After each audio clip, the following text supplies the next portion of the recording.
Bismillahirrahmanirrahim. Assalamualaikum warahmatullahi wabarakatuh. Bismillah, alhamdulillah, wassalatu wassalamu ala habibillah Sayyidina Muhammad ibn Abdillah wa ala alihi wa sahbihi wa mawalah. Allahumma rabbi syrah lana sudurana wa yassir lana umurana wahlul uqdatan min alsinatina yafqahu aqwalana. Allahumma fakkihna fid din wa 'allimna at-ta'wil. Allahumma alhimna marashid umurina wa a'idna min shururi anfusina birahmatika ya rabbal alamin walhamdulillahi rabbil alamin. Ahlan wa sahlan wa marhaban bikum. Selamat petang sahabat-sahabat semua. Salam pertemuan dalam perkongsian program Hamba Ilahi siri yang ke-13 bersama dengan saya Umar Aziz. Kita berharap moga-moga pertemuan pada setiap petang pada jam 6 petang ini adanya manfaat dan adanya kebaikan, adanya pada waktu itu sesuatu yang kita pelajari daripada kitab Al-Adhkar Imam Nawawi rahimahullahu ta'ala. Lalu ahlan ke Anita, Zimadun, Yaya Lia, Cikgu Kapten Serikat Serina, Zuraida Sidi, Ayu Muhammad, Norasiyah, Zabariyah, Zainun Hadi, Khatijah Kamisan, Kak Aminah Hitam, Norisa, Kak Karimah, Linina Baharum, Kak Safia, Nurahim Syarif, Zabariyah, Jamaliyah, Salabiyah, Wan Nurmah, Mahiran Muda, Noraziyah Mota, Galit Spirit, Nadia Nawawi, Kak Lili, Rosnani Kia, Rakia Abdul Rahman, Rosna Syarif, Mu'uda, Ummi Naimah, Hasbah Fauzi, Nadia Nawawi, Rosni binti Abdullah dan juga Syamsiah Saleh. Ahlan kepada semua. Waalaikumsalam warahmatullahi wabarakatuh kepada semua yang memberi salam. Terima kasih kepada semua yang mendoakan. Apa kata kita mulakan pertemuan kita dengan sama-sama kita perbetulkan dahulu niat. Moga-moga pertemuan kita adalah kerana Allah Subhanahu wa ta'ala. Nawaitu ta'alluma wa ta'lim والتذكر والتذكير والنفع والانتفاع والإفادة والاستفادة والحث على التمسك بكتاب الله وسنة رسول الله صلى الله عليه وسلم والدعاء إلى الهدى والدلالة على الخير ابتغاء وجه الله ومرضاته وقربه وثوابه آمين آمين يا رب العالمين. Amin amin ya rabbal alamin. Mohon jasa baik seperti biasa para sahabat untuk bantu share, bantu untuk kongsi, bantu untuk tag rakan-rakan ataupun ahli keluarga dan bantu untuk sebar luas. Moga-moga lebih ramai yang beroleh manfaat insya-Allah. Kita berada pada siri yang ketiga yang mana masih lagi menceritakan tentang biodata Imam Nawawi. Telah berulang kali kita sebutkan biodata Imam Nawawi bukanlah sebahagian daripada kitab Al-Adhkar pada awalnya, tetapi dinukilkan daripada satu kitab yang tersendiri, iaitu kitab Bughyatur Rawi fi Tarjamatin Nawawi yang telah dikumpulkan oleh Ibnu Al-Kamiliyah, yang mana kita telah baca bermula daripada muka surat 34 hinggalah kita pada hari ini berada pada muka surat 45. Kita berada pada muka surat 45. Lalu terima kasih kepada semua para sahabat yang bersama. Jom kita perhatikan muka surat 45 daripada perenggan yang ketiga. Ini masih lagi berkenaan dengan kata-kata Imam Azra'i rahimahullah. Lalu cara Ibnu Kamiliyah pada waktu itu beliau menulis akan tarjamah Imam Nawawi ataupun biodata Imam Nawawi. Cara beliau adalah beliau nukilkan apa jua yang disebutkan tentang Imam Nawawi oleh ulama-ulama pada waktu itu dan dinukilkan dalam kitab beliau. Lalu sebab itu kita nampak apa yang sedang kita baca sekarang adalah tulisan tentang Imam Nawawi oleh Imam Azra'i dalam kitabnya At-Tawsid, bermula daripada muka surat 44 lagi. Lalu kita telah tiba pada muka surat yang ke-45 pada perenggan yang ketiga, pada pertengahan muka surat, perenggan yang ketiga. Apakah kisah tentang Imam Nawawi di sini? Maka kata Imam Azra'i rahimahullahu ta'ala. Apa kata Imam Azra'i? Kata Imam Azra'i rahimahullahu ta'ala, seseorang memberitahu tentangnya. Lalu ada seorang menceritakan kepada Imam Azra'i tentang Imam Nawawi rahimahullahu ta'ala. Apakah yang telah berlaku? Walaqad hukiya anhu, dalam kitab yang asal Bughyatur Rawi fi Tarjamatin Nawawi, seseorang memberitahu tentangnya. Ada orang menceritakan tentang Imam Nawawi kepada yang sedang menulis ini, iaitu Imam Azra'i rahimahullahu ta'ala, annahu hamma qabla wafatihi biqalil. Annahu hamma di sini maksudnya berniat, mahu ataupun ingin. Namun di sini diterjemahkan sebagai bahawa beliau sedikit gelisah. Lalu ini terjemahan yang saya harap para sahabat sediakan pen ataupun kertas ataupun pensel, yang mana yang ada kitab, ada beberapa terjemahan yang mana perlu untuk kita perbaiki ataupun bukan perbaiki, untuk kita perjelaskan. Lalu dalam kitab yang ada di hadapan kita, terjemahannya adalah bahawa beliau, iaitu Imam Nawawi, sedikit gelisah. Terjemah sedikit gelisah, mohon sahabat-sahabat untuk bantu gariskan bawahnya. Kita tidaklah padam, tapi kita gariskan bawahnya. Lalu seseorang memberitahu kepada Imam Azra'i tentangnya, iaitu tentang Imam Nawawi rahimahullahu ta'ala, bahawa beliau sedikit gelisah. Lalu terjemahan ini adalah terjemahan yang kurang jelas. Yang mana apakah terjemahannya? Annahu hamma terjemahnya berniat, hamma terjemahnya mahu, hamma terjemahnya ingin. Bukannya dia tidak ada kaitan dengan gelisah. Itu adalah ham yang lain. Maka terjemahnya adalah bahawa beliau, iaitu Imam Nawawi, berniat, mahu, ingin sebelum kematian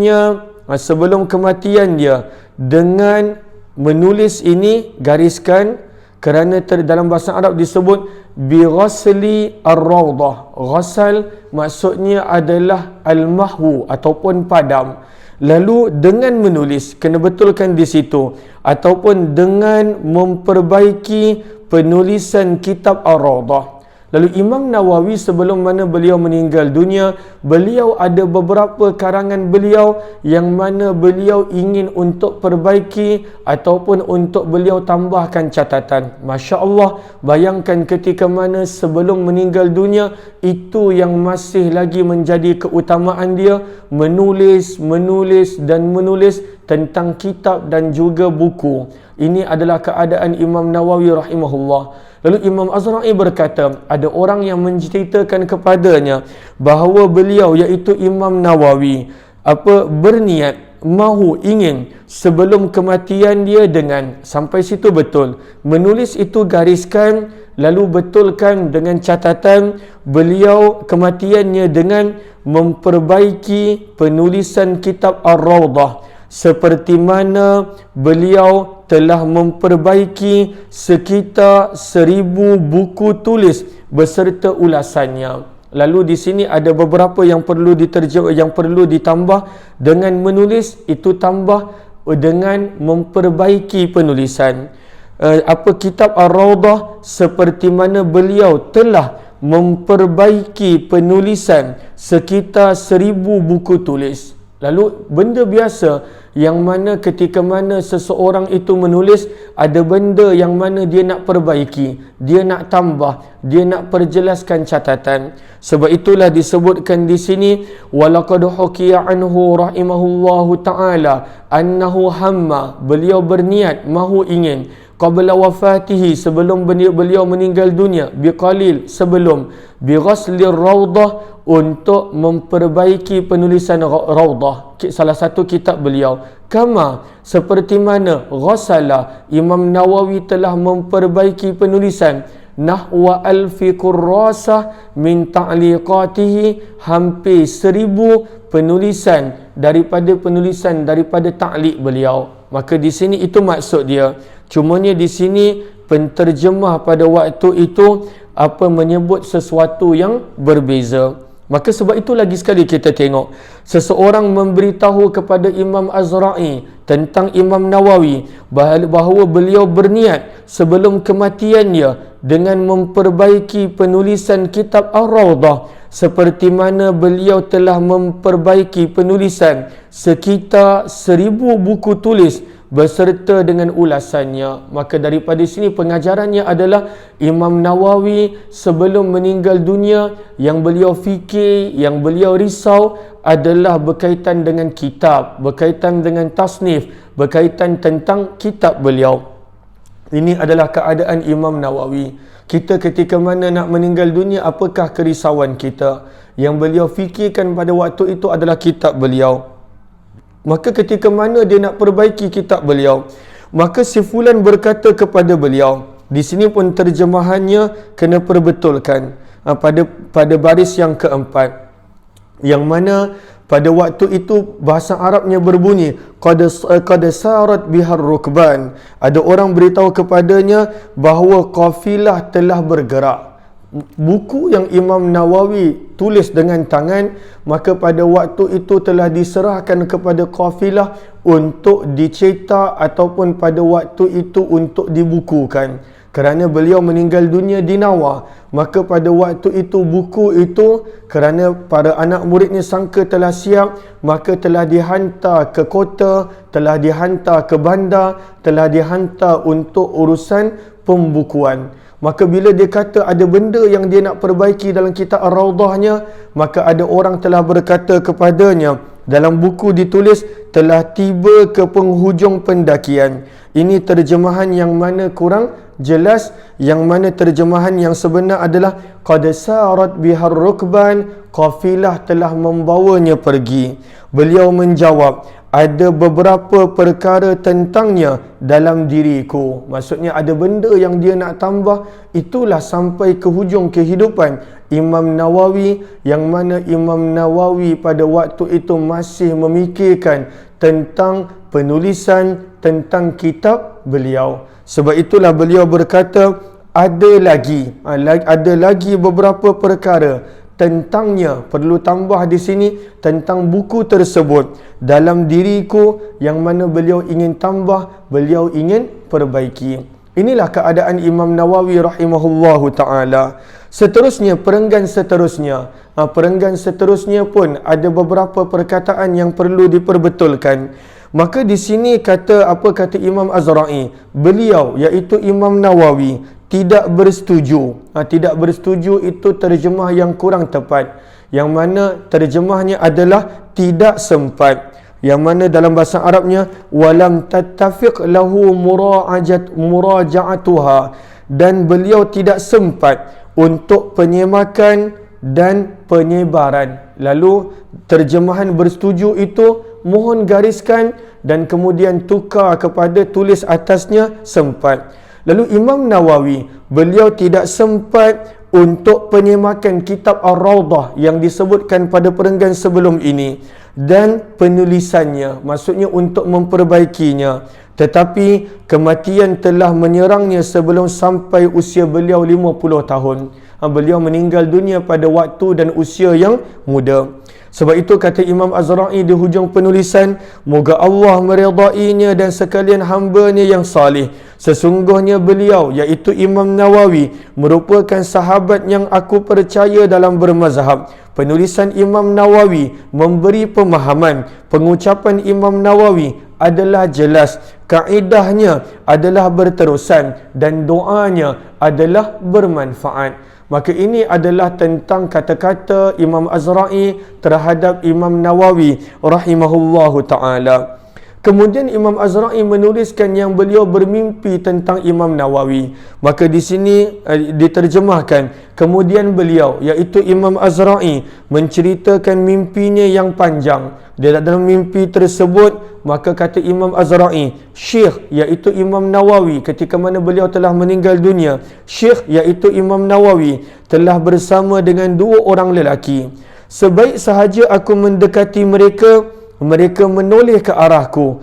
Aku, iaitu Imam Azra'i, yang kita dah baca namanya daripada muka surat 44. Aku memohon doa daripada Imam Nawawi dan pada waktu itu berjanji padanya. Selepas itu beliau, iaitu Imam Nawawi, tersenyum dan berjalan seorang diri dalam beberapa langkah. Kena tambah di situ terjemahan menuju ke arahku. Kerana dalam kitab bahasa Arab disebutkan di sini fatabassama wa sa'a wahdahu nahwi, menuju ke arahku. Lalu kena tambah terjemahan yang ada kitab menuju ke arahku. Maka pada waktu itu kata Imam Az-Zura'i, ketika mana Imam Nawawi telah meninggal dunia, aku melihatnya dalam mimpi bersama dengan dua orang lelaki lain. Maka aku telah meminta doa kepadanya. Maka pada waktu itu dia telah datang berhampiran denganku. Dan pada waktu itu dia telah berdoa. Al-Azra'i mengakhiri kata-katanya, di antara hasil karangannya adalah Mukhtasar Al-Muharrar yang dinamakan sebagai Al-Minhaj. Lalu di sini kita nampak bahawa antara karangan Imam Nawawi yang mana nak dijelaskan pada perenggan seterusnya adalah kitab beliau yang dikenali sebagai Minhaj ataupun Mukhtasar Al-Muharrar. Maka ini serba sedikit kita nak ceritakan tentang kitab-kitab Imam Nawawi rahimahullahu ta'ala. Maka ini adalah tentang Mukhtasar Al-Muharrar yang kita akan baca kemudian. Seterusnya dinukilkan kata-kata tentang anak muridnya Ibnu Attar rahimahullahu ta'ala. Ibnu Attar telah beberapa kali menceritakan tentang Imam Nawawi. Ibnu Attar menceritakan Allah sangat memelihara Imam Nawawi walaupun selepas kematian dia manusia sentiasa bercakap baik tentangnya. Beliau meninggalkan kesan dalam kehidupan syekh peradaban. Adab di sini maksudnya sastra bahasa Arab, iaitu Fadil Al-Fadil Rashiduddin Abu Hafs Umar bin Ismail bin Mas'ud Al-Faruqi yang merupakan syekh peradaban, iaitu syekh ilmu adab pada masa itu. Syekh Abu Hafs Umar bin Ismail memuji Imam Nawawi dalam bait syair yang baik. Syekh menerangkan tentang Imam Nawawi dalam tulisan beliau yang berikut ini. Syair itu panjang. I'tana bil fadli Yahya faghtana an basitin biwajizin nafi'i wa tahalla bituqai fadluhu fatahalla bilatifin jami'i nasiban a'la ma'alamin hazima bimaqalin rafi'an lirrafi'i فكأن ابن الصلاح حاضر وكأنما غاب عنا الشافعي. Yang mana apakah terjemahannya? Terjemahan itu kita boleh lihat yang mana ada kitab, namun hakikatnya terjemahan itu adalah bukanlah dapat menjelaskan apa yang ada dalam syair ini. Antaranya daripada 4 baris syair ini yang sahabat yang ada kitab boleh baca, i'tana bil fadli Yahya. Imam Nawawi iaitu Yahya An-Nawawi telah mengambil berat, i'tana telah mengambil berat tentang kelebihan. Maka pada waktu itu beliau telah mengambil tentang kitab Al-Basit, dan pada waktu itu kitab-kitab yang Al-Basit beliau telah menjadikan ianya ringkas dan penuh bermanfaat. Maka pada bait yang pertama, syekh ini dia memuji Imam Nawawi. Kenapa? Sebab Imam Nawawi kitab-kitab yang besar beliau telah susun semula, ringkaskan, dan ringkasannya penuh bermanfaat. Bukan senang untuk meringkaskan kitab orang lain, tetapi itulah yang dibuat oleh Imam Nawawi. Kemudian bukan sekadar begitu, apakah keadaan Imam Nawawi? Beliau puji wa tuhalla bituqa, yang mana keadaan Imam Nawawi adalah beliau dihiasi dengan takwa. Walaupun ilmunya banyak, tetapi pada waktu itu Imam Nawawi seorang yang mana beradab. Dia beradab dengan ilmuwan-ilmuwan sebelumnya, dia beradab pada ilmu, dan dia seorang yang bertakwa. Maka kemudian pada perenggan yang ketiga, pada baris yang ketiga, yang mana pada waktu itu disebutkan tentang penulisan Imam Rafi'i, yang mana telah diambil tugas, telah diambil berat penulisannya oleh Imam Nawawi daripada buku-buku daripada kitab Imam Rafi'i. Maka pada waktu itu kata Syekh Umar, ini Umar bin Ismail, faka'anna banas salah hadir. Ketika mana Imam Nawawi menulis, maka penulisan Imam Nawawi itu menggambarkan seolah-olah Ibnu Salah hadir pada waktu itu. Dan ketika mana Imam Nawawi menulis wa ka'anna ma ghaba 'anna Syafi'i, seolah-olah Imam Syafi'i turut hadir dan tidak ghaib daripada kami. Itulah maksud Syekh, yang mana daripada sudut ilmu seolah-olah Imam Syafi'i turut bersama, dan daripada sudut bahasa dan juga daripada sudut ilmu hadis seolah-olah Imam Ibn Salah ada. Maka inilah kelebihan Imam Nawawi, yang mana dipuji gaya penulisannya, gaya sastranya, gaya bahasa Arabnya oleh seorang ulama adab, iaitu ulama bahasa Arab, iaitu Syekh Umar bin Ismail, yang mana kita nampak Imam Nawawi ini kelebihan dia, beliau hebat ilmunya, beliau mahir dan juga fasih bahasanya, beliau jelas penerangan dia dan ringkas akan maksudnya. Maka di sini dibawakan ini untuk memuji tentang karya Imam Nawawi rahimahullahu taala.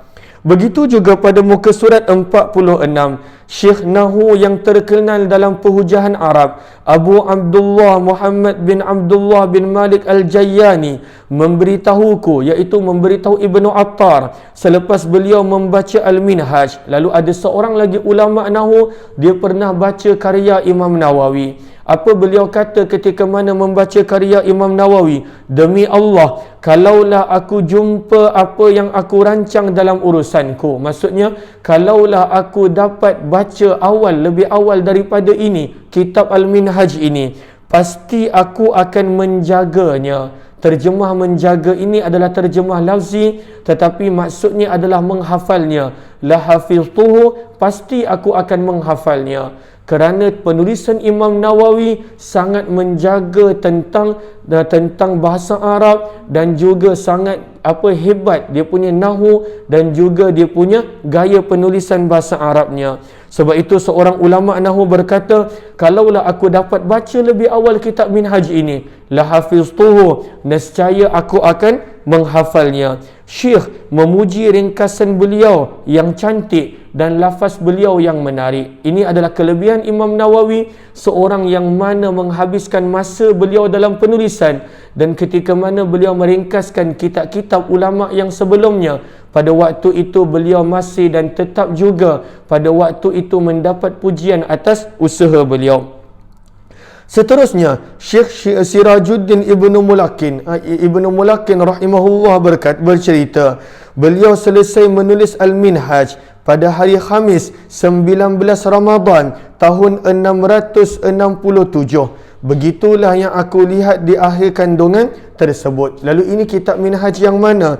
Yang tadi kita dah baca pada muka surat 45 pada perenggan ketiga terakhir, Mukhtasar Al-Muharrar. Maka dibawakan kisah tentang Al-Minhaj ataupun Mukhtasar Muharrar secara ringkas.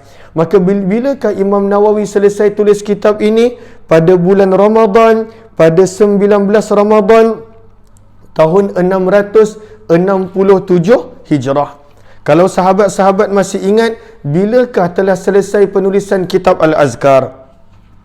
Bilakah telah selesai kitab Al-Azkar? Kita telah baca sebelum ini. Bilakah kitab Al-Azkar selesai ditulis? Maka kita boleh lihat kitab Al-Azkar selesai ditulis pada 24 Ramadan, telah mula tulis 24 Ramadan tahun 66 Hijrah, dan selesai tulis pada bulan Muharram tahun 667 Hijrah. Dan kitab Minhaj yang merupakan Mukhtasar Muharrar telah diselesai tulis pada tahun 667 Hijrah pada bulan Ramadan. Lalu kadangkala satu tahun banyak buku yang telah dikeluarkan, yang telah ditulis oleh Imam Nawawi rahimahullahu ta'ala. Lalu apa kitab yang kita baca Al-Azkar selesai penulisannya pada bulan Muharram 667 Hijrah. Kitab Minhaj yang sedang kita terangkan ini selesai penulisannya pada bulan Ramadan 667 Hijrah juga. Beliau menambah, iaitu Ibnu Mulakin. Lalu banyak kitab Imam Nawawi. Banyak kitab Imam Nawawi rahimahullahu ta'ala. Ahlan sahabat, adakah suara saya terputus-putus? Lalu mohon maklumkan adakah suara saya jelas ataupun tidak. Lalu ini semua masih lagi menceritakan biodata Imam Nawawi. Mungkin ada yang menganggapnya sedikit boring. Kita belum masuk lagi dalam kitab. Tetapi kita nak baca supaya kita boleh tahu usaha, karya dan juga pengorbanan Imam Nawawi dalam bidang penulisan. Beliau iaitu Ibnu Mulakin menambah. Apa kata Ibnu Mulakin? Lalu digalakkan bagi jemaah agar mengenali. Lalu gariskan ini. Terjemah ini adalah terjemah yang kurang sempurna. Lalu mohon sahabat gariskan terjemah. Digalakkan bagi jemaah agar mengenali. Apakah bahasa Arabnya? Disebutkan di sini. Apakah bahasa Arabnya? Allahumma wa ajaza li jama'atin adraknahum wa rawaina anhum. Maka apakah terjemah yang lebih jelas? Wa ajaza, dan Imam Nawawi telah mengijazahkan. Lalu mohon sahabat-sahabat untuk betulkan terjemah pada perenggan yang berikut ini. Terjemahan yang ada dalam buku adalah digalakkan bagi jemaah agar mengenali. Maka mohon gariskan itu dan kemudian mohon tulis terjemahan berikut. Wa ajaza, dan Imam Nawawi telah mengijazahkan li jamaah, kepada sekelompok jemaah. Imam Nawawi dan Imam Nawawi telah mengijazahkan kepada sekelompok jemaah, adraknahum, yang kami sempat bertemu mereka. Kata Ibnu Mulakin, dan Imam Nawawi telah mengijazahkan kitab-kitab beliau, periwayatan beliau kepada satu jemaah, satu kelompok jemaah, adraknahum, yang kami sempat bertemu mereka, lalu kami meriwayatkan daripada mereka. Itu terjemahnya. Lalu kata Ibnu Mulakin, walaupun beliau tak sempat dengan Imam Nawawi, tetapi beliau sempat bertemu dengan orang-orang yang dapat ijazah daripada Imam Nawawi dan kami ambil riwayat daripada mereka. Lalu apakah terjemahnya?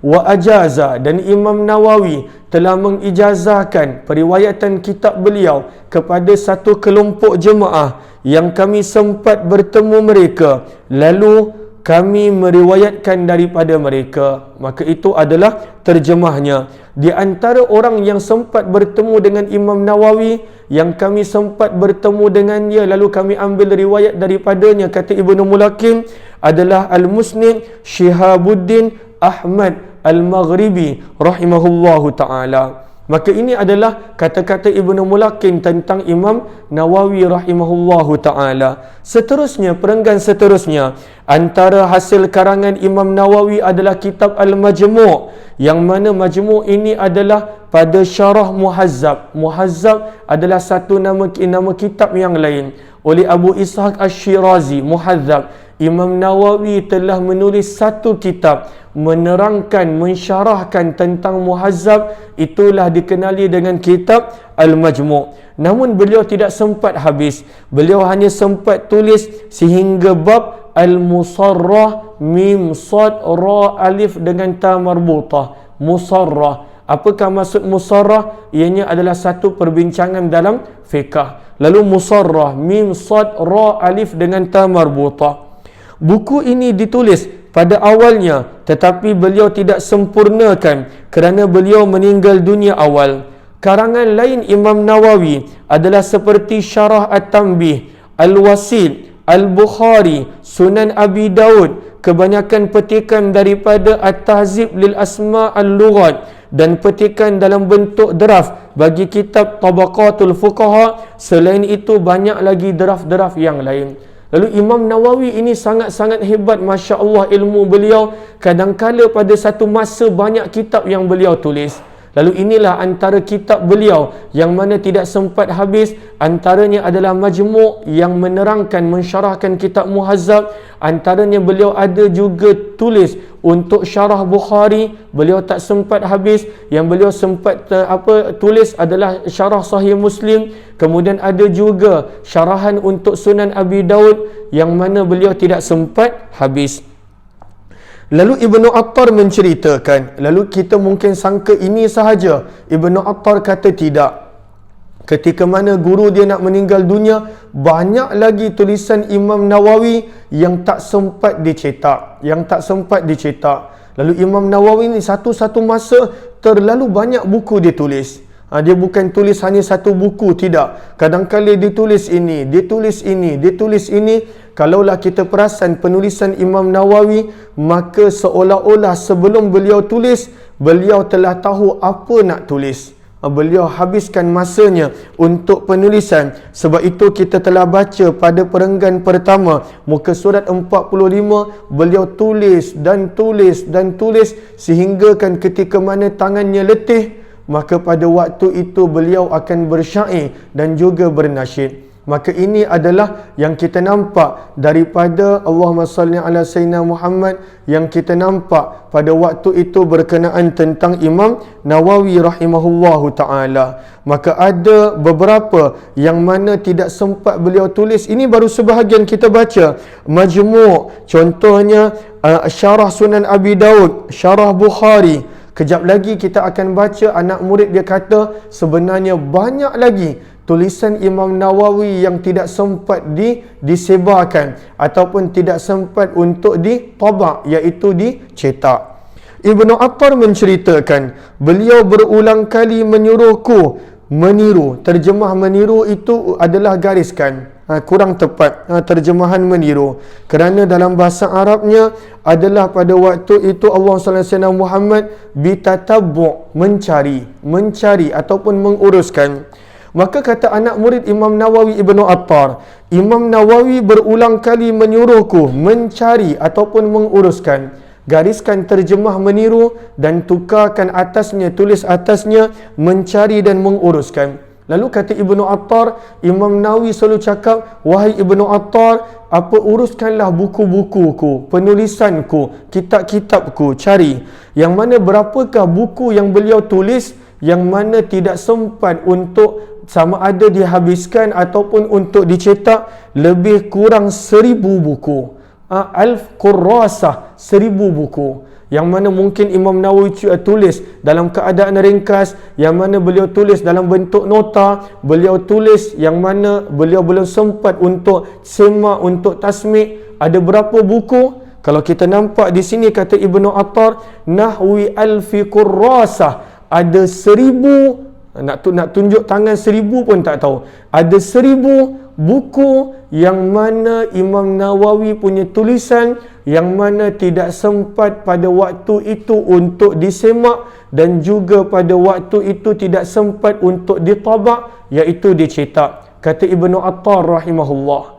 Lalu ini penulisan dia. Yang ada depan kita pun kitab yang tebal-tebal. Al-Adhkar, kemudian Syarah Sahih Muslim, kemudian Riyadhus Salihin, ada lebih hampir 2000 riwayat. Kemudian Majmu', walaupun sampai kitab Musarrah, tetapi mempunyai ratusan helai. Dan juga banyak lagi Minhajut Talibin, dalam fiqh banyak lagi. Tetapi kata Ibnu Attar rahimahullahu ta'ala, bukan itu, yang mana ada lebih kurang 1000 kurrasah. Kurrasah maksudnya buku catatan. Ada lebih kurang 1000 buku catatan yang Imam Nawawi minta aku untuk uruskan. Tetapi beliau pun tak mampu. Beliau pun tak mampu nak menguruskan semuanya. Lalu sebab itu kita nampak bagaimana Imam Nawawi habiskan masa beliau untuk menulis dan Allah beri keberkatan pada masanya. Mungkin logik akal kita, macam mana dia boleh tulis dengan tangan begitu banyak? Mungkin, tetapi sebenarnya seperti mana yang kita sebut, bagaimana Imam Nawawi langsung tidak pernah membazirkan masanya. Selama tempoh 2 tahun beliau tidak pernah berbaring, beliau tidak pernah berjumpa dengan orang, beliau tidak ada masa untuk bersembang dan berbicara dengan manusia. Ini adalah keadaan Imam Nawawi. Kata Ibnu Attar, beliau juga menyuruhku menulis dalam kertas. Maksudnya pada waktu itu mencetak dia, mentabak dia. Aku takut sekiranya membelakangkan suruhan guruku, jadi aku mentaatinya semampu yang boleh. Tetapi Ibnu Attar pun tak mampu pada waktu itu untuk menyelesaikan semuanya. Sehingga sekarang dalam hatiku masih ada kesedihan dan penyesalan. Dia sedih, dia tak dapat untuk meraihkan akan permintaan gurunya sepenuhnya. Beliau juga tidak mengambil sesuatu kecuali daripada orang yang diyakini agama dan ilmunya. Imam Nawawi bukanlah macam saya dan kita dengar daripada hearsay. Imam Nawawi bukan hearsay. Dia dengar orang tu cakap ni, dia pun tulis dalam dia punya blog, dalam dia punya Facebook. Maka tadi aku telah dengar. Kau nak tahu tak tadi? Kan kita suka begitu. Kita cakap, tadi saya dengar orang ni cakap. Tadi saya dengar orang ni cakap. Tadi saya dengar orang ni cakap. Imam Nawawi bukan hearsay. Sebab itu saya cuba sedaya upaya dalam perkongsian saya untuk adanya kitab, dalam hayati Quran. Kita cuba untuk rujuk tafsir Al-Wasit dan juga tafsir Ibnu Kathir serta beberapa tafsir yang lain.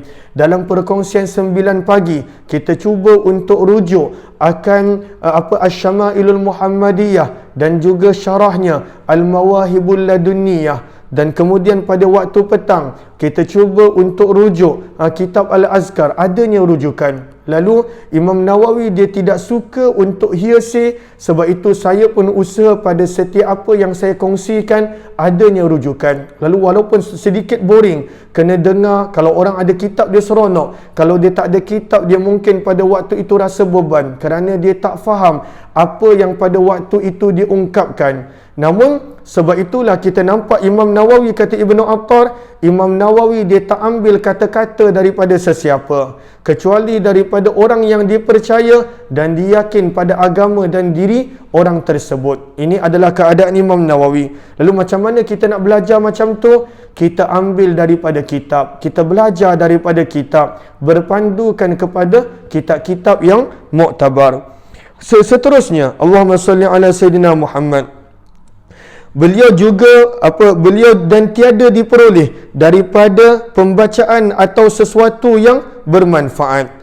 Beliau bertujuan untuk, lalu kena betulkan di sini, Imam Nawawi tidak diperoleh, tidak mengambil daripada orang yang memberi tersebut. Pembacaan itu kena gariskan. Terjemah pembacaan adalah kurang tepat. Maka di sini kata Ibnu Attar, Imam Nawawi tidak mengambil daripada orang yang memberi, yang mana orang itu ada sesuatu tujuan untuk bermanfaat. Maksudnya Imam Nawawi tak ambil daripada orang sesuatu selain daripada ilmu, sebarang pemberian yang mana orang itu ada manfaat Imam Nawawi padanya. Apakah maksud manfaat?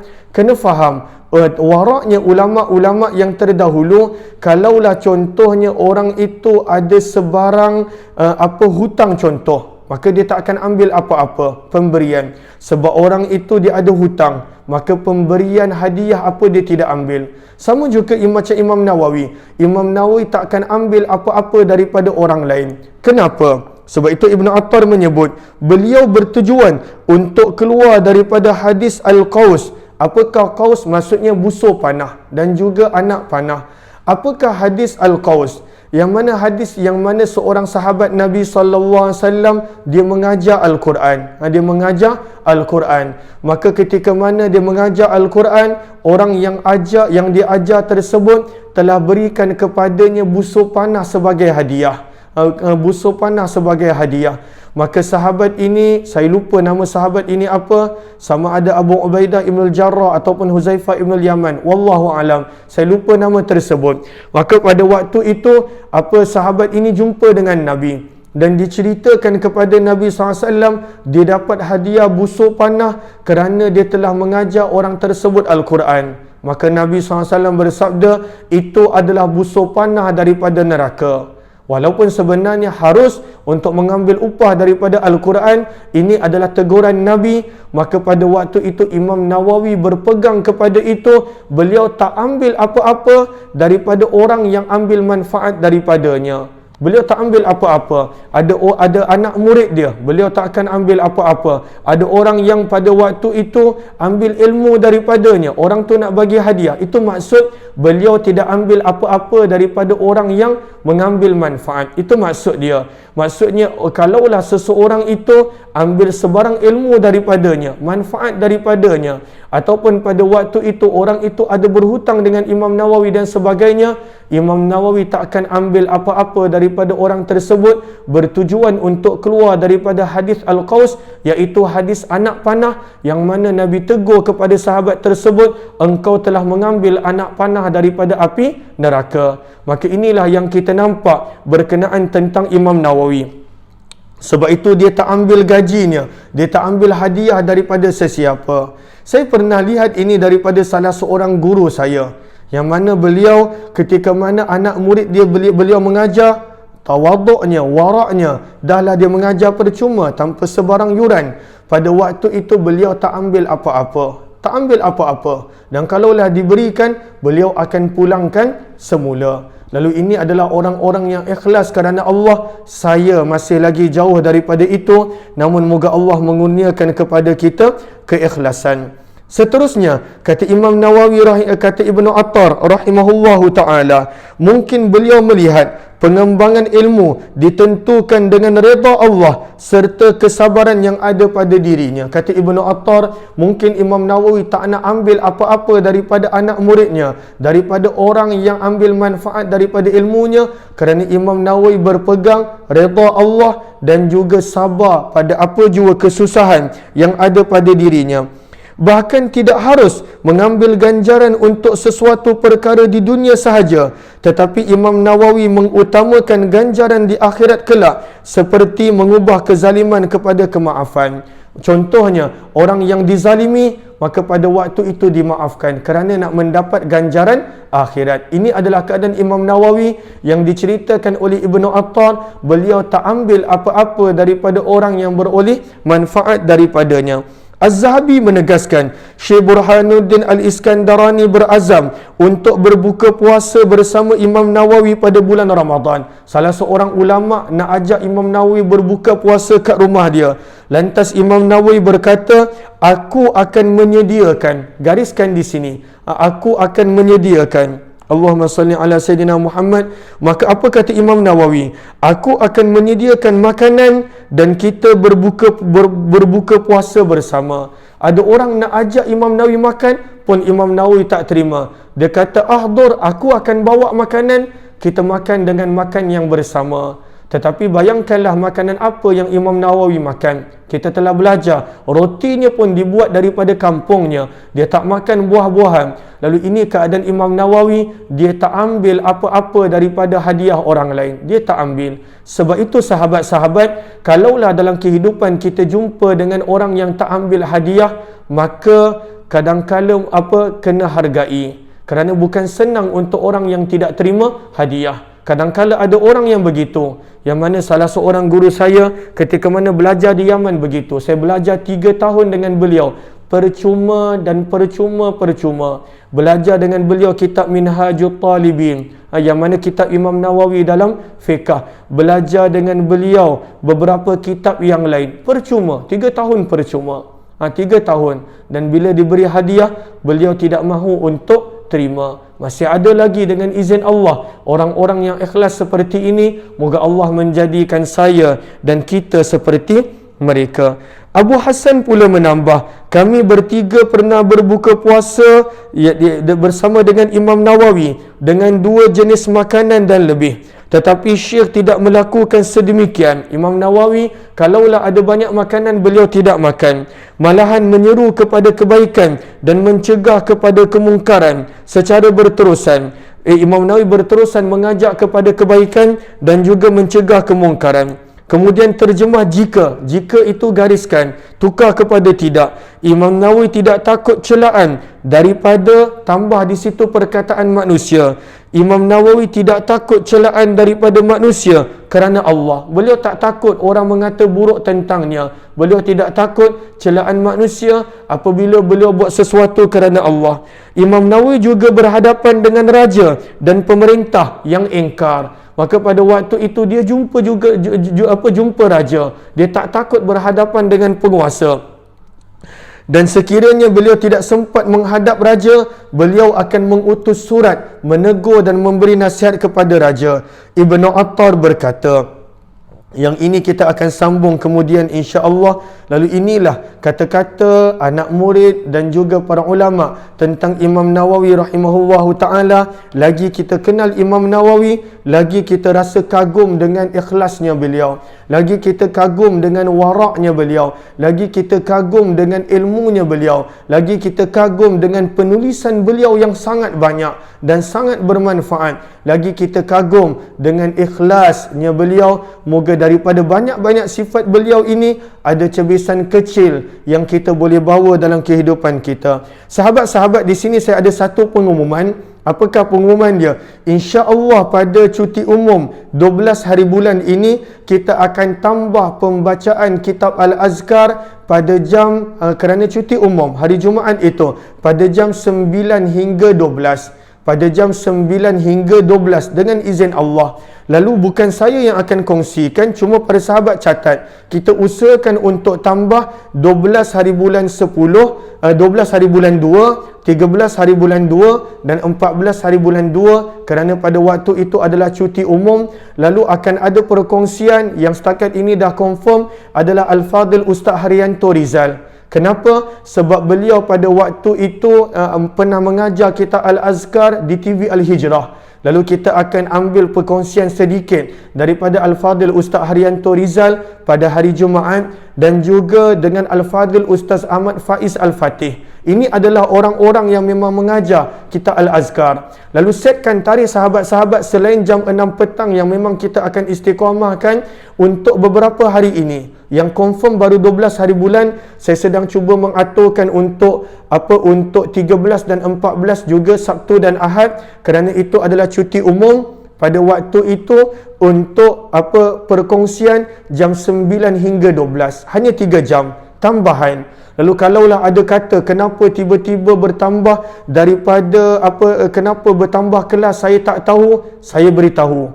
Lalu saya beritahu insya-Allah dari 12, 13, 14 pada waktu itu cuti umum, maka pada waktu itu ada tambahan 3 jam program daripada jam 9 hingga 12, sambungan daripada apa yang kita baca pada waktu petang, jam 6 petang pada hari itu masih tetap diteruskan daripada asatizah yang lain yang mana turut pernah mengajar kita Al-Azkar. Buat masa ni yang confirm 2 orang, Al-Fadhil Ustaz Haryanto Rizal dan juga Al-Fadhil Ustaz Ahmad Faiz Al-Fatih. Kita cuba untuk cari asatizah yang berkelapangan. Moga-moga Allah permudahkan insya-Allah. Lalu set tarikh tersebut dan pada waktu itu mohon untuk bersama dan mohon untuk setkan tarikh tersebut kerana kadangkala saya tak war-warkan awal, saya lambat hantar poster dan sebagainya. Terima kasih kepada semua sahabat yang bersama.